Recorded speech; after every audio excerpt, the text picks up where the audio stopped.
Hi everyone. మా పాప school నుంచి రాగానే నన్ను అడిగేది ఏంటో తెలుసా, మమ్మీ ఈరోజు స్నాక్స్ ఏంటి అని.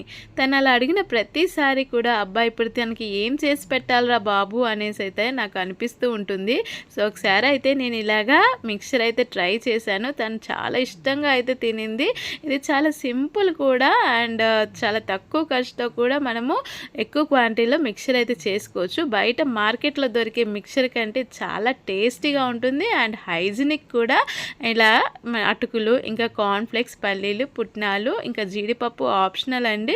అలాగే కరివేపాకు అన్నీ కూడా ఇలాగా ఫ్రై చేశాను. దీనికోసం నేను జాలిగంట అయితే యూస్ చేశానండి. జాలిగంట యూస్ చేయడం వల్ల పని చాలా తక్కువ అయింది, ఆయిల్ కూడా సేవ్ అయింది. ఇందులో ఇదిగోండి ఇదే సీక్రెట్ ఇంగ్రీడియంట్ అనమాట. చిన్నుల్లిపాయ, కారం, ఇంకా తగినంత ఉప్పు వేసి ఫైన్ పౌడర్ లాగా చేసుకొని మిక్సర్ పైన చల్లాను. టేస్ట్ చాలా బాగుంది. వీడియో నచ్చితే లైక్ చేయడం మర్చిపో.